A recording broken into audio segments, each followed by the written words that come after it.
नमस्कार दोस्तों, स्वागत है आपका विक्ट्री स्टडी पॉइंट में। और आज हम लोग जो 12th क्लास का पहला चैप्टर है ईंटें मनके तथा हस्तियां, इसके 5वें पार्ट के बारे में बात करेंगे। ठीक है, तो अभी तक हम लोग कवर कर चुके हैं राजा या प्रासाद वाला जो हमारा टॉपिक है वहां तक। ठीक है, तो अब हम लोग कवर करेंगे सभ्यता का अंत, इस वाले टॉपिक को। ठीक है, समझ में आ गया? तो ये वाला टॉपिक जो है हड़प्पा सभ्यता के अंत से संबंधित है कि हड़प्पा सभ्यता का अंत किस प्रकार हुआ। ठीक है, कैसे ये इतनी बड़ी सभ्यता, इतना बड़ा सिविलाइजेशन जो पूरे उत्तर भारत में जो कह सकते हैं कि उत्तर पश्चिम भारत में फैला हुआ था, वो किस प्रकार से नष्ट हो गया, कैसे इसका जो अस्तित्व था वो खत्म हो गया, इसके बारे में बता दूं मैं आपको। बहुत सारी कंट्रोवर्सीज हैं। ठीक है, तो इन कंट्रोवर्सीज के बारे में भी आगे पढ़ेंगे कि जो आर्कियोलॉजिस्ट हैं वो क्या कहते हैं इसके बारे में, कि कैसे अंत हुआ इसका, और इसका अंत हुआ तो कब हुआ, और इसके बारे में कैसे जानकारी मिलती है कि इस टाइम पीरियड के अंतर्गत इसका अंत हुआ। आप लोग पहले जो पहला पार्ट मैंने इसका आपको दिया था चैप्टर का, उसमें आप लोगों ने देखा होगा मैंने इनको 3 पार्ट में डिवाइड किया था हड़प्पा सभ्यता को। ठीक है, कितने में? 3 पार्ट में डिवाइड किया था। पहला क्या था? प्राक हड़प्पा सभ्यता। ठीक है, दूसरा परिपक्व हड़प्पा, और तीसरा था इसका उत्तर हड़प्पा।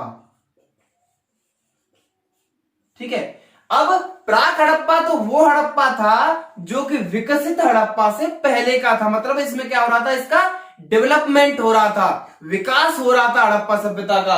और परिपक्व हड़प्पा यानी विकसित हड़प्पा, जो मेन हड़प्पा, मैंने इसका काल भी उसमें दे रखा है, इसमें अगर डिस्कस करूंगा तो टाइम ज्यादा लग जाएगा।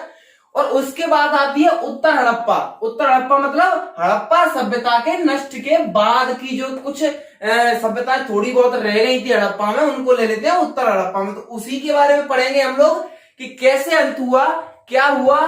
ठीक है, बात करते हैं कि जो 18वीं शताब्दी ईसा पूर्व जो था, लगभग इसमें जो चोलिस्तान और अन्य ऐसे विकसित क्षेत्र, चोलिस्तान का इसने नाम दिया है यहां पर। ठीक है, आप चोलिस्तान के बारे में हम लोग पहले पढ़ चुके हैं, तो इसको हम लोग एक बार क्या करते हैं, मैप में भी देख लेते हैं। ठीक है, तो आप लोग अभी देख सकते हैं, आपके जो स्क्रीन पर मैप दिख रहा है उसमें गोला लगा हुआ चोलिस्तान आप आसानी से देख सकते हैं। ठीक है, इससे मैप क्लियर हो जाएगा। अब चोलिस्तान हो गया, चोलिस्तान और इसके साथ साथ ऐसे बहुत सारे विकसित जो क्षेत्र थे, जैसे मोहनजोदड़ो, हड़प्पा और भी बहुत सारे, धोलावीरा।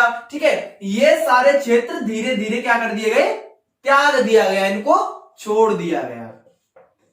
अब इनको छोड़ दिया गया तो ये क्या हो जाएंगे, फिर धीरे धीरे वीरान हो जाएंगे, क्योंकि किसी भी जगह को, किसी भी क्षेत्र को विकसित करने में और उसको क्या करने में, वीरान करने में मनुष्य का बहुत बड़ा हाथ है।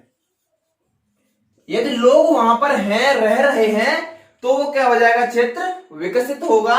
और अगर वहां से छोड़ करके सब चले जाएंगे तो वो खंडहर बन जाएंगे और वो वीरान हो जाएगा। ठीक है, तो ऐसे इनको छोड़ दिया गया, त्याग दिया गया, तो धीरे धीरे खंडहर होते चले गए। और हम देख सकते हैं कि जो गुजरात है, जो हरियाणा है और जो पश्चिमी उत्तर प्रदेश है, इसमें क्या हुआ, नई बस्तियां धीरे धीरे बनने लग गई। ठीक है, इसमें समझना है कि चोलिस्तान जो था और इधर के जो हड़प्पा है, मोहनजोदड़ो है, शोरतुगई है, ठीक है, कोटदीजी है, इधर के जितने भी जो इलाके थे उनको तो धीरे धीरे क्या कर दिया गया, छोड़ दिया गया। अब छोड़ेंगे तो लोग कहीं तो जाएंगे, हो सकता है कुछ की इसमें से क्या हो गई, कुछ की इसमें से मृत्यु हो गई। ठीक है, तो कुछ बचे ना, तो कुछ जो बचे वो भी तो कहीं जाएंगे, कहीं ना कहीं तो जाकर बसेंगे। तो वो लोग कहां आ गए, वो लोग आ गए गुजरात की तरफ भाग गए, वो लोग हरियाणा की तरफ भाग गए, वो लोग पश्चिमी उत्तर प्रदेश में चले गए। यहां पर जाकर इन लोगों ने क्या कर लिया, यहां पर इन लोगों ने नई बस्तियां बसाना शुरू कर दिया। ठीक है, और हम लोग देख सकते हैं कि जो उत्तर हड़प्पा था, अभी हमने देखा ना उत्तर हड़प्पा के बारे में बात की, उत्तर हड़प्पा मतलब जो परिपक्व हड़प्पा है या जो विकसित हड़प्पा है, उसके बाद की जो हड़प्पा सभ्यता है, जी हाँ, उसके बाद की हड़प्पा सभ्यता, उसको कहते हैं उत्तर हड़प्पा। उत्तर हड़प्पा यहां पर वो मत समझ रहे ना, ऊपर वाला जो उत्तर होता है, जो नॉर्थ होता है, जी नहीं, ये नॉर्थ वाला उत्तर नहीं है, ये उत्तर हड़प्पा मतलब है बाद की हड़प्पा, जो परिपक्व है उसके बाद वाली हड़प्पा। इस चीज में कंफ्यूजन नहीं करना। ठीक है, तो जो उत्तर हड़प्पा सभ्यता के क्षेत्र थे वो सन 1900 ईसा पूर्व के बाद में भी अस्तित्व में रहे हैं। ठीक है, इनको बाद में भी अस्तित्व में देखा गया है क्योंकि ये उत्तर हड़प्पा थे। तो यही क्षेत्र तो विकसित हुआ धीरे धीरे। और जो भौतिक संस्कृति थी उसकी, उसमें भी कुछ बदलाव आए।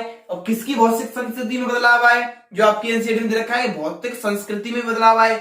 तो जो परिपक्व हड़प्पा सभ्यता थी उसके बाद जो ये कन्वर्ट हुई, उसके बाद ये जो यहां से चल करके उत्तर हड़प्पा तक पहुंची, तो इसके बहुत सारी भौतिक संस्कृतियों में बदलाव हो चुके थे। भौतिक संस्कृति मतलब जो फिजिकल इसकी कुछ कह सकते हैं कि जैसे क्या जो बांट हुआ करते थे, हमने बांटों के बारे में पढ़ा, चर्च से बने थे इत्यादि इत्यादि, उसका देखा। ये बांट जो हुआ करते थे, जो मुहरें हुआ करती थी, जो मनके हुआ करते थे, ये परिपक्व हड़प्पा सभ्यता के बहुत महत्वपूर्ण बिंदु थे। इनकी समाप्ति हो गई, ये समाप्त हो गए उत्तर हड़प्पा सभ्यता तक आते आते। ठीक है, तो क्या हुआ, भौतिक जो संस्कृति है इसमें बहुत बदलाव हो गए। ठीक है, अब बात करते हैं लेखन और लंबी दूरी का जो व्यापार था। हम लोगों ने जो स्क्रिप्ट हड़प्पा सभ्यता की देखी जिसमें कुछ लिखा हुआ था लेकिन हम उसको पढ़ नहीं पाए, ये स्क्रिप्ट भी अब क्या हो गई, बंद हो गई, लेखन बंद हो गए अब। ठीक है, और जो लंबी दूरी के व्यापार थे, हम लोगों ने लंबी दूरी के व्यापारों के बारे में पढ़ा। हम लोगों ने ओमान के साथ व्यापार के बारे में अध्ययन किया, हम लोगों ने मेसोपोटामिया के बारे में पढ़ा, हम लोगों ने दिलमुन जो बहरीन द्वीप है उसके साथ भी कुछ व्यापार होते थे उसके बारे में भी हमने अध्ययन किया। तो ये क्या थे, ये दूरी के व्यापारी तो थे, ये लंबी दूरी वाले व्यापारी तो थे, ये भी क्या हो गए, धीरे धीरे नष्ट हो गए, खत्म हो गए। और जो शिल्प विशेषज्ञता थी उसकी भी क्या हो गई, समाप्ति हो गई। शिल्प विशेषज्ञता की समाप्ति का अर्थ है जो मनके बनाए जाते थे, हमने देखा ना, मनके बनाए जा रहे हैं, मनकों से आभूषण बनाए जा रहे हैं, और भी बहुत सारी कलाकृतियां की जाती थी, शिल्पकार की जाती थी, वो भी क्या हो गई, अब धीरे धीरे खत्म हो गई। तो ये क्या हुए, कुछ भौतिक संस्कृति में क्या हो गए, बदलाव हो गए। और भी कुछ बदलाव हुए, जैसे क्या बदलाव हुए, जो आवास बनाए जाते थे, जो आवासों का निर्माण किया जाता था, उनकी जो तकनीक थी कि आंगन केंद्रित होगा, उसके आसपास क्या बनेंगे, कमरे बनेंगे, और आंगन का सीधा अवलोकन नहीं होगा, कहां से, बाहर से, कुआं बनाया जाएगा, बाथरूम होगा मतलब स्नानागार होगा। ये सारी तकनीकें भी धीरे धीरे क्या हो गई, खत्म हो गई। और जो सार्वजनिक संरचनाएं बनाई जाती थी, सार्वजनिक संरचनाएं भाई कौन सी थी, सार्वजनिक संरचनाएं कौन सी थी, जो विशाल स्नानागार हमने दुर्ग में देखा, ठीक है, जो हमने मालगोदाम दुर्ग में देखा, ये सब क्या था, विशाल संरचनाएं तो थी। इन्हीं को तो पढ़ना है, इन्हीं को तो थोड़ा याद रखना है, विशाल संरचनाएं थी, ये भी बंद हो गई। कहने का अर्थ ये था कि जो परिपक्व हड़प्पा सभ्यता थी उसकी जो मेन जो विशेषता हुआ करती थी वो क्या हो गई, अब धीरे धीरे खत्म हो गई। कहने का अर्थ यह है कि ये सब तो किसका हुआ करता था, एक शहरी केंद्र की विशेषता हुआ करती थी। अब जो उत्तर हड़प्पा था वो क्या हो गया, उत्तर हड़प्पा ग्रामीण केंद्रित हो गया। इसमें ग्रामीण क्षेत्र वाली क्या दिखने लगी, झलक दिखने लगी, विशेषताएं दिखने लगी। तो इसको हम इसीलिए क्या कहते हैं, उत्तर हड़प्पा के नाम से जानते हैं। ठीक है, अब हम लोग बात करेंगे कि जो हड़प्पा सभ्यता थी उसका अंत हुआ तो उसके क्या क्या कारण माने जाते हैं। अब देखते हैं कि ये परिवर्तन जो थे वो परिवर्तन हुए कैसे। ठीक है, तो ये परिवर्तन होने के कई तर्क इसमें दिए गए हैं। ठीक है, हम लोग इन तर्कों के बारे में एक एक करके अध्ययन करेंगे। ठीक है, पहला तर्क दिया गया है कि जलवायु जो थी वो परिवर्तित हो गई। ठीक है, उस समय की कुछ जो जलवायु हुआ करती थी वो अब कैसी हो गई, जलवायु परिवर्तन हो गया उसमें।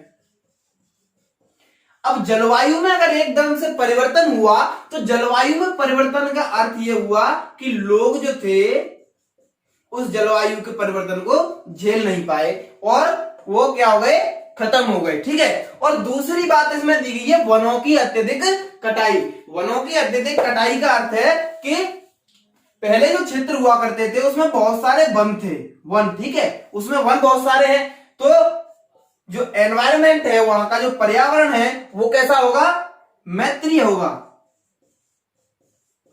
किसके मैत्रीय होगा, वो एनवायरमेंट जो है पृथ्वी के मैत्रीय होगा, मतलब फ्रेंडली होगा, इको फ्रेंडली होगा। ठीक है, लेकिन धीरे धीरे क्या हुआ, वनों को काट दिया गया और वनों के काटने से पेड़ों की कमी आ गई। अब पेड़ कम हुए तो गर्मी बढ़ने लगी। ठीक है, गर्मी बढ़ी, अब गर्मी बढ़ी तो पृथ्वी का तापमान बढ़ गया। अब पृथ्वी का तापमान बढ़ा तो ये लोग इसको झेल नहीं पाए और ये लोग यहां से छोड़ करके चले गए या इनकी क्या हो गई, मृत्यु हो गई। ठीक है, और तीसरा दिया हुआ है अत्यधिक बाढ़ आ गई। एकदम से कोई भी इलाका है ऐसे करके, मान लो ये इलाका, ये नदी गई हुई है।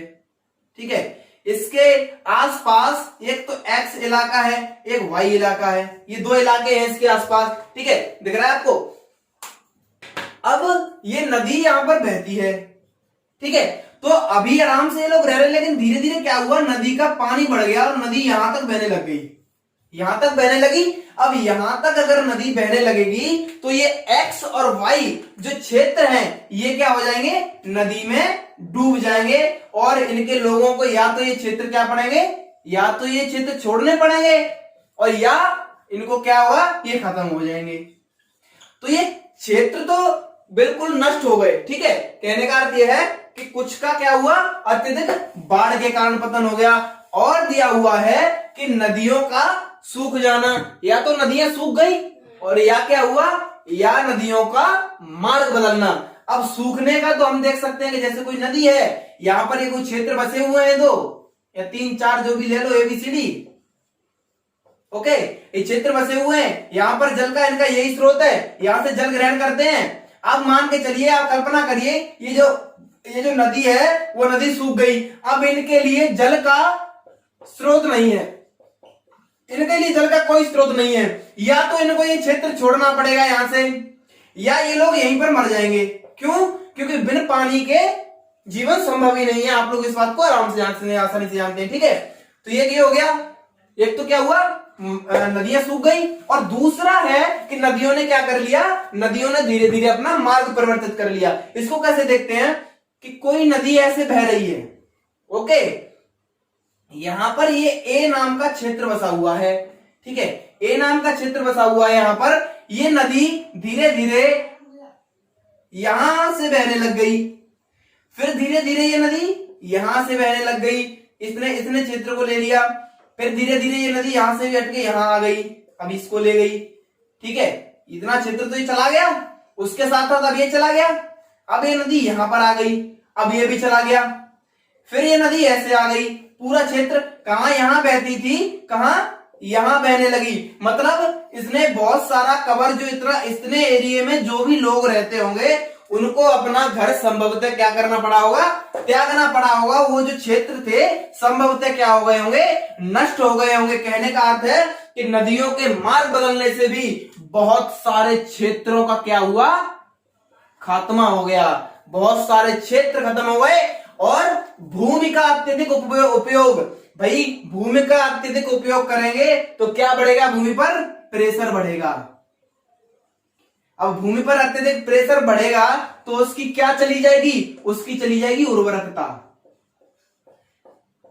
अब मान के चलिए कोई व्यक्ति कहीं रह रहा है, उसके खेतों में यदि क्या नहीं हो रहा है, फसल अच्छी नहीं हो रही है, अगर वो फसल नहीं कर पा रहे हैं आज की तरह, वहां पर वो तो थे नहीं कि इसमें कोई उर्वरक डाल दिया जो उर्वरकता मिल जाएगी। ठीक है, तो ये लोग फसल नहीं कर पा रहे हैं, यहाँ पर कुछ है ही नहीं फसल करने के लिए, क्योंकि उर्वरकता मिट्टी है उसमें रही नहीं है। अब प्रेशर बहुत ज्यादा हो गया है, भूमि का अत्यधिक उपयोग कर लिया है, तो ये लोग इस जगह को छोड़ देंगे, ये लोग दूसरे इलाकों में चले जाएंगे। जैसे इलाकों में हमने देखा कि कहां चले गए थे, कुछ इलाके थे कहां के, गुजरात के, और हमने अभी देखा ठीक है हरियाणा के और उत्तर प्रदेश के कुछ इलाके ऐसे इलाकों में चले गए, यहां से लोग छोड़ करके। तो ये परिपक्व हड़प्पा का इस तरह से क्या हुआ, नष्ट हो गई, खत्म हो गई।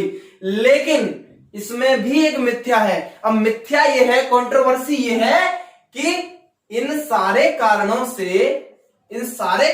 से कुछ क्षेत्रों को तो हम मान सकते हैं, कुछ क्षेत्रों को मान सकते हैं कि गुरु खत्म हो गए, लेकिन ये सारे जो तर्क हैं इनको सभी क्षेत्रों के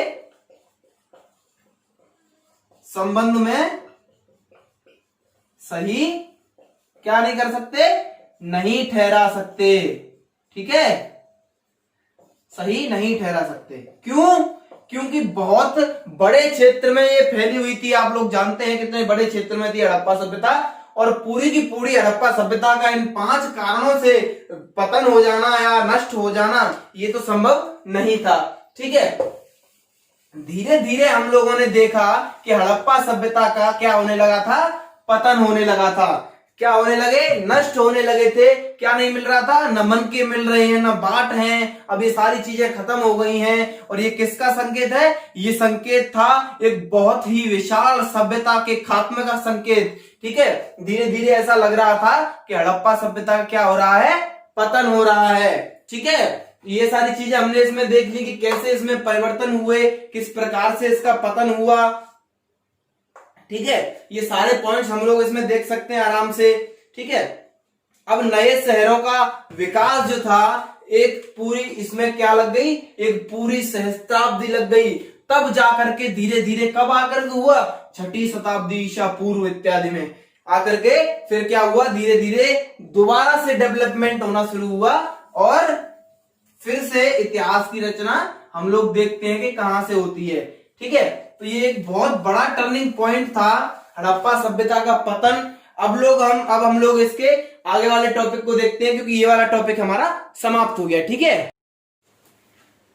तो अगला हमारा टॉपिक है हड़प्पा सभ्यता की खोज। इस सभ्यता के बारे में, जिसके बारे में हम अभी तक पढ़ रहे हैं, इसकी आखिर खोज कैसे हुई, इसे खोजा किसने, ये एक बहुत बड़ा प्रश्न है और बहुत ही महत्वपूर्ण प्रश्न भी है। ठीक है, तो इस हड़प्पा की कैसे खोज हुई, किसने इसको खोजा और क्या क्या खोजा, किस प्रकार से खोजा, इस सब के बारे में हम संक्षिप्त में भी अध्ययन करेंगे। ठीक है, कि किस प्रकार से इस हड़प्पा सभ्यता को खोजा गया। देखिए, हड़प्पा सभ्यता का अंत हो गया। ठीक है, धीरे धीरे इसकी जो इसमें जितनी भी इमारतें थी या इससे संबंधित जो भी वस्तुएं थी, वो क्या हो गई, अब धीरे धीरे धरती में दबती हुई चली गई। ठीक है, अब जब कभी भी कोई लोग आगे के जो कुछ खुदाई करते हैं, जैसे मान लीजिए घर बनाने के लिए कुछ खोद रहे हैं, या कुआं खोद रहे हैं, या खजाना खोजने के लिए कुछ खोद रहे हैं, तो उसमें उनको बहुत सारी वस्तुएं मिली।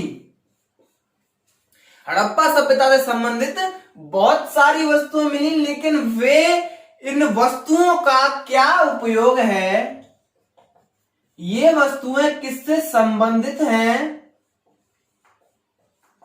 इस चीज को खोजने में क्या रहे, नाकाम रहे। क्योंकि ये सारे लोग हड़प्पा सभ्यता से बिल्कुल भी परिचित नहीं थे।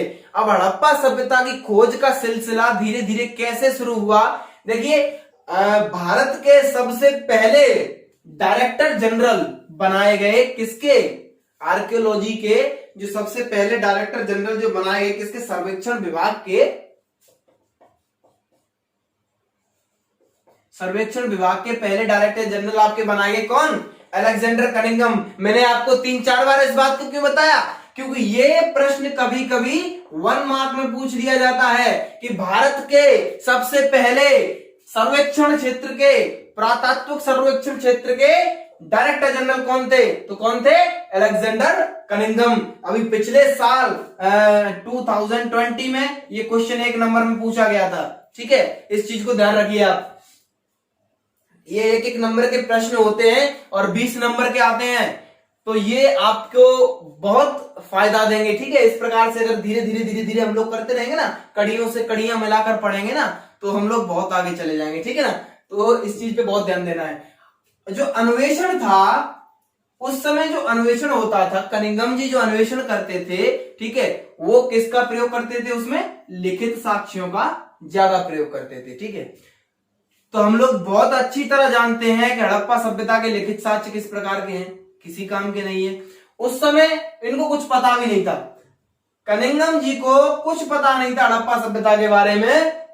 ये जानते थे कि हड़प्पा सभ्यता कुछ है ही नहीं, और भारत का जो इतिहास है वो कहां से शुरू होता है, भारत का इतिहास शुरू होता है 6ठी से 4ठी शताब्दी ईसा पूर्व के समथिंग से। ठीक है, 6ठी से और चौथी शताब्दी ईसा पूर्व के समथिंग से शुरू होता है। इस चीज को देखना है ना। और ये जो रुचि थी इनकी, और इनकी रुचि भी इसी में थी, किनकी? कनिंघम जो जनरल थे हमारे, इनकी रुचि भी 6 से 4 ये आरंभिक था। और इसके बाद जी हाँ, तो जब उसकी रुचि ही यहां से है, वो इंसान सोच के चल रहा है कि छठी शताब्दी ईसा पूर्व ये स्टार्टिंग पॉइंट है भारतीय इतिहास का, तो वो हड़प्पा सभ्यता को खोज ले, ये संभव ही नहीं है, ये संभव नहीं है बिल्कुल। चीनी बौद्ध यात्री हुआ करते थे कुछ, जो 7वीं ईसा पूर्व शताब्दी में आए। ये क्या थे? ये थे सेंटर पॉइंट। किसका सेंटर पॉइंट थे? ये सेंटर पॉइंट हुआ करते थे कनिंघम जी की खोज का।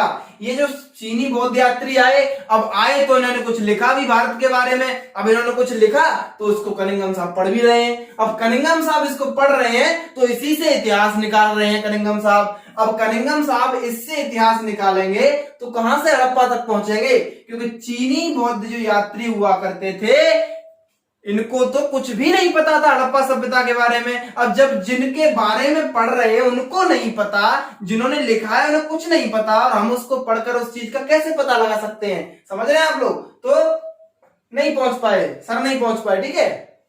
अभिलेखों का संग्रहण, प्रलेखन और अनुवाद किया है इन्होंने। जो कनिंघम साहब थे, इनमें बहुत सारे अभिलेख इनको मिले, ठीक है, कुछ अशोक के या कुछ उसके बाद के या जो भी है। तो इन्होंने उसका क्या किया है?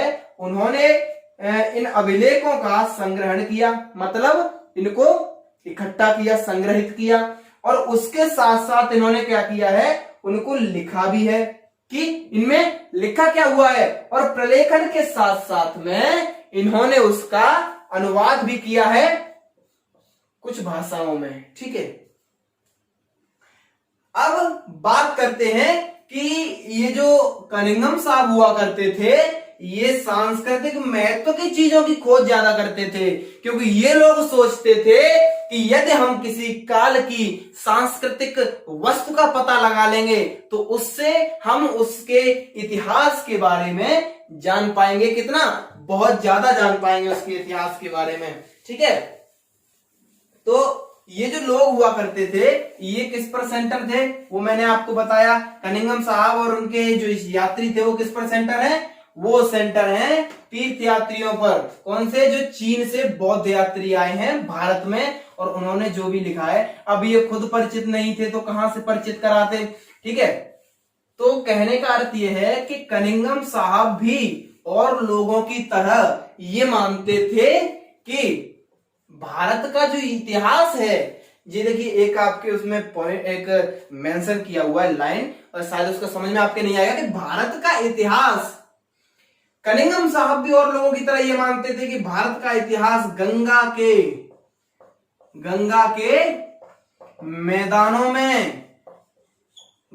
मैदानों में बसे शहरों के साथ शुरू हुआ है। अर्थ समझ में आया? कहने का अर्थ है गंगा के मैदानों में जो पाट बसे हैं, जैसे पाटलिपुत्र कहां पर था? गंगा के आसपास था, यहीं से तो शुरू हुआ। यही तो मगध जो था, ठीक है, मगध का जो साम्राज्य था पूरा कहां पर था? गंगा पर बेस्ड था, तो मगध ही तो शुरू हुआ है सबसे पहले। तो ये लोग मानते हैं कि भारत का जो इतिहास है वो कहां से शुरू होता है? वो शुरू होता है गंगा के मैदानों से। अब एक छोटी सी कहानी भी उसमें दे रखी है आपकी बुक में, कि एक अंग्रेज जो था उसने कनिंघम को एक मुहर दी, ठीक है, कनिंघम साहब को एक मुहर दे दी। अब कनिंघम साहब ने उस मुहर को एक ऐसे कालक्रम में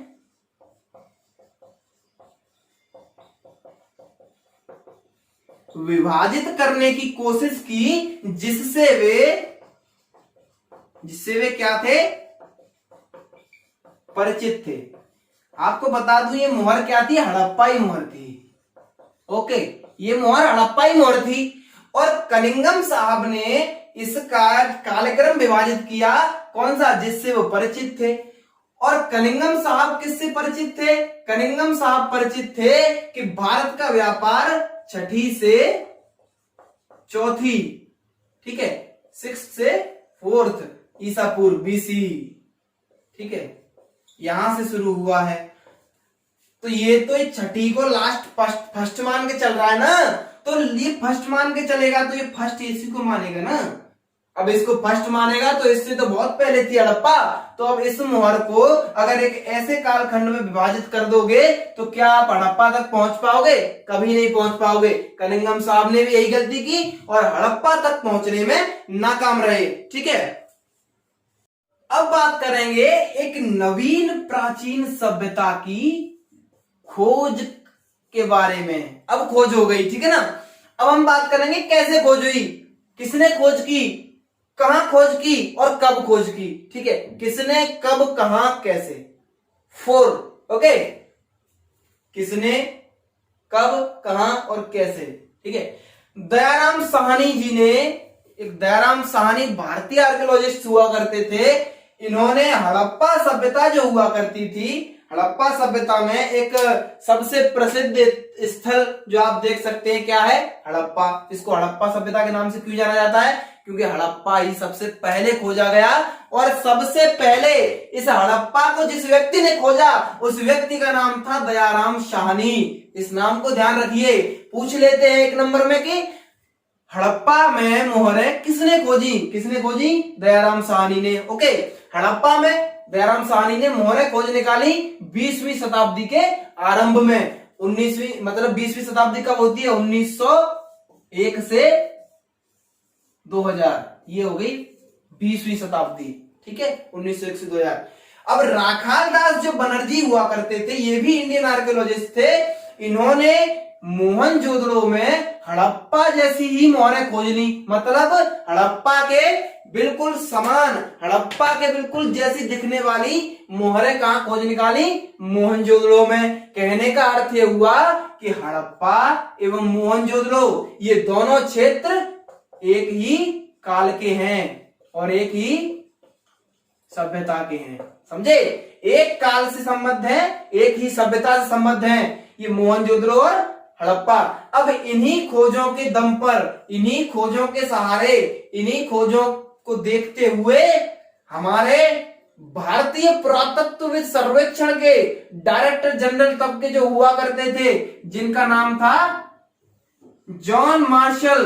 जॉन मार्शल साहब ने 1924 में एक नवीन सभ्यता की खोज की घोषणा कर दी कि भाई भारत के इतिहास में हमने एक बहुत ही बेहतरीन, बहुत नई और बहुत पुरानी, बहुत नई और बहुत पुरानी, बहुत नई का मतलब सबसे पहले हमने खोजी है एक नई सभ्यता के बारे में हमें पता चला है जो कि बहुत पुरानी हुआ करती थी, ठीक है, उसको खोज दिया, मतलब हड़प्पा सभ्यता को खोज दिया। 1 नंबर का प्रश्न आता है कि हड़प्पा सभ्यता की खोज किसने की? किसने की हड़प्पा सभ्यता की खोज? जॉन मार्शल ने। कब की हड़प्पा सभ्यता की खोज? 1924 में, ठीक है।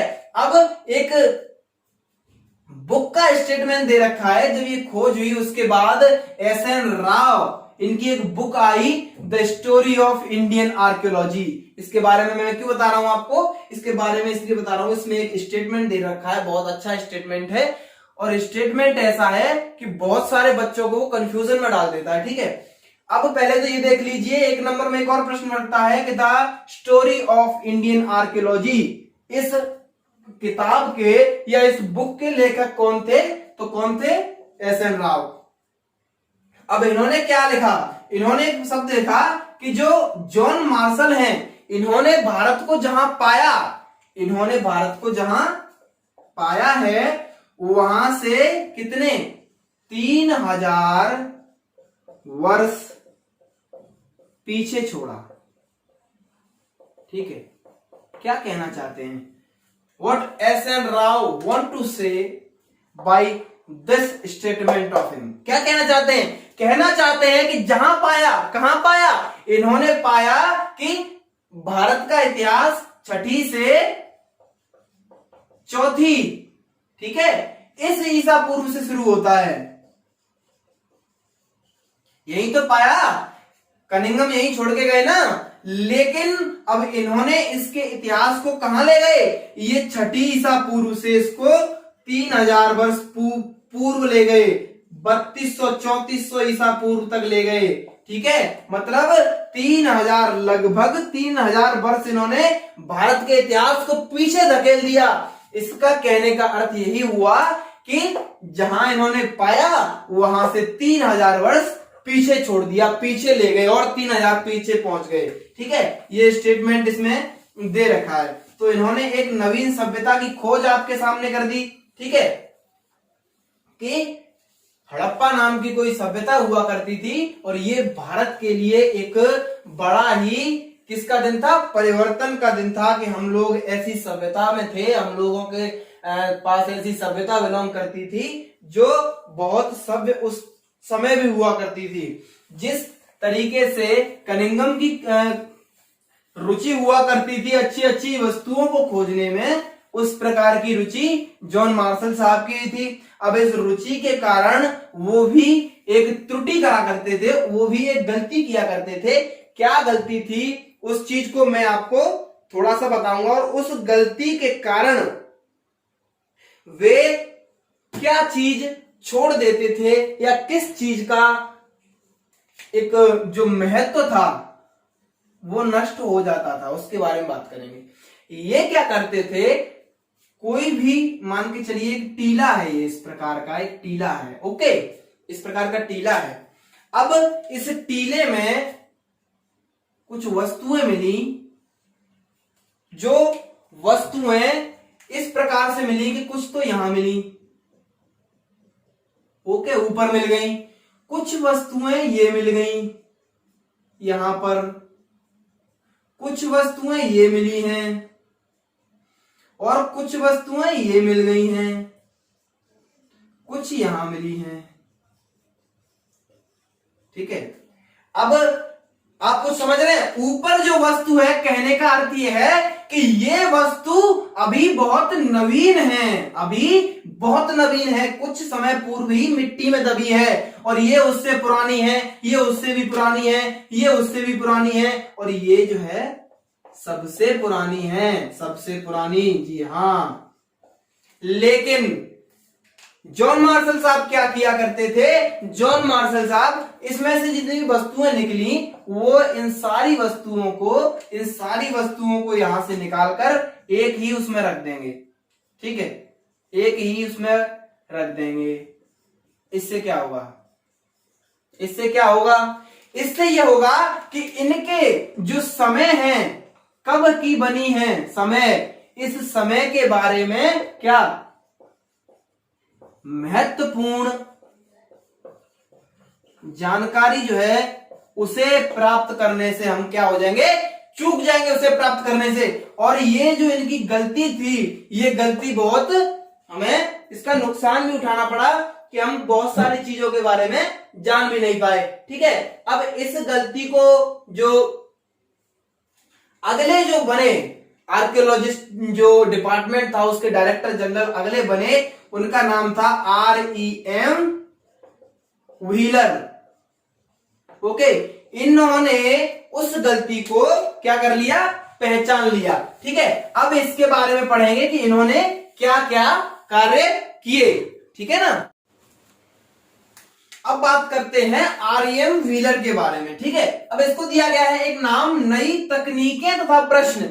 नई तकनीकें क्या आई, किस प्रकार की नई तकनीकें आ गई, और कुछ नए प्रश्न भी उठने लगे। वो नए प्रश्न क्या है, किस प्रकार से नए प्रश्न उठ रहे हैं, उसके बारे में भी चर्चा करेंगे। ठीक है, क्षैतिज इकाइयों के आधार पर खुदाई को क्या देना जाने लगा, महत्व। पहले तो कैसे होती थी, ऊर्ध्वाधर होती थी, ऐसे ये बड़ा है तो ये इतना बड़ा जाने दो, सीधा एक ही में गया, एक डब्बे में खत्म।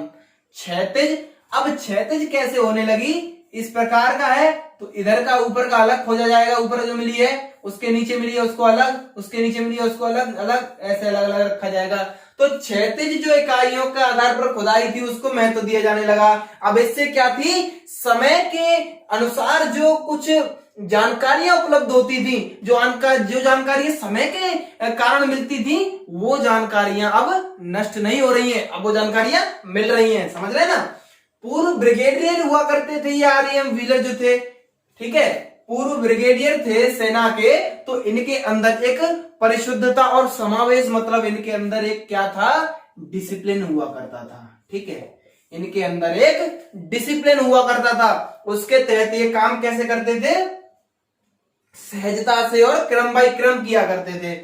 हड़प्पा सभ्यता की जो सीमाएं थी वो आज की जो राष्ट्रीय सीमाएं हैं उससे बिल्कुल भिन्न थी, उनका कोई संबंध नहीं था।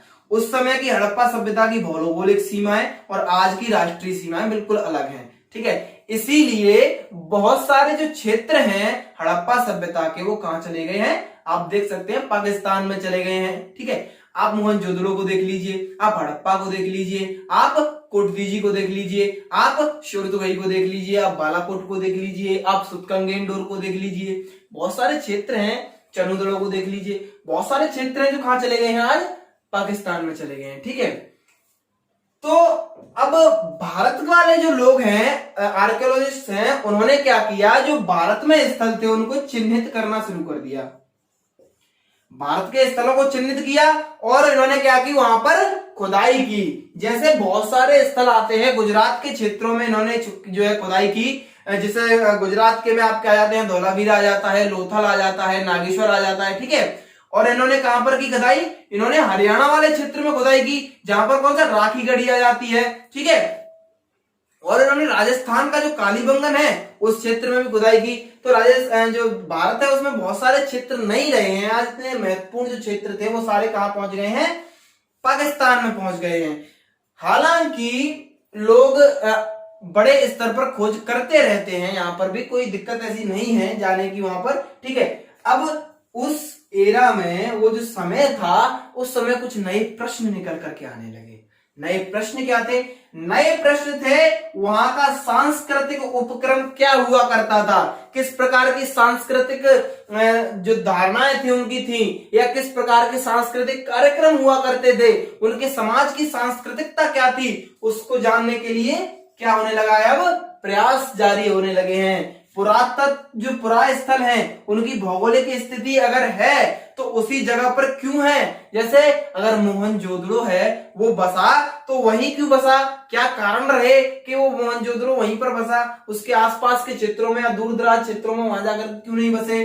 ठीक है, इस प्रकार के प्रश्न निकलने लगे हैं। और जो पुरावस्तुएं हैं उनके रूप और उपयोग के बारे में भी जानकारी लेने के लिए लोग इच्छुक होने लगे हैं। जैसे एक पत्थर का इस प्रकार का कुछ टुकड़ा मिलता है, ऐसा ऐसा, इसको पासा भी कहा जा सकता है, इसको लिंग भी कहा जा सकता है। अब ये क्या है भाई, इसकी जानकारी लीजिए, ये क्या है। तो इस प्रकार के कुछ प्रश्न उठने लगे हैं उनका रूप और उपयोग के बारे में। ठीक है, और बता दूं मैं आपको कि जो 1980 है, 1980 के दशक के बाद अंतरराष्ट्रीय रुचि भी बढ़ने लगी है हड़प्पा सभ्यता के लिए। ठीक है, तो अब तो बहुत सारी तकनीकों का प्रयोग होने लगा है, जैसे कि उसमें जो वस्तु है, छोटी छोटी वस्तु को निकाला जाएगा, हर वस्तु का क्रमिक क्या किया जाएगा, सर्वेक्षण किया जाएगा, उसका एनालिसिस किया जाएगा और उस हिसाब से उसका जो भी उससे जानकारी प्राप्त होती है उसको क्रमिक तरीके से लिखा जाएगा। और वो जानकारी हमें कहां तक पहुंचाती है, किस बिंदु तक ले जाती है, उस बिंदु को क्या किया जाएगा, उस बिंदु को केंद्रित किया जाएगा, उस बिंदु को लिखा जाएगा। ठीक है, अब तो इस तरीके से होने लगा है। ये वाला भी टॉपिक हमारा यहीं पर खत्म होता है। ठीक है, अब हम लोग अगले टॉपिक की बात करेंगे हमारे अगले पार्ट में। ठीक है, ये हम सोच रहे थे कि इसी पार्ट में खत्म कर दें, लेकिन हो नहीं पाएगा, फिर ज्यादा लंबा हो जाता है। एक पार्ट हम इसका 10 मिनट का समथिंग 12 मिनट का और ले लेंगे, उसमें कुछ 2-4 महत्वपूर्ण प्रश्नों के बारे में भी बात करेंगे। तो ये पार्ट 5 यहां पर खत्म हुआ। हम लोग 6 पार्ट लेंगे इसके, एक इसका पार्ट और छोटा सा बनाएंगे, उसमें ये खत्म हो जाएगा। ठीक है, खुश रहिए, सतर्क रहिए, धन्यवाद।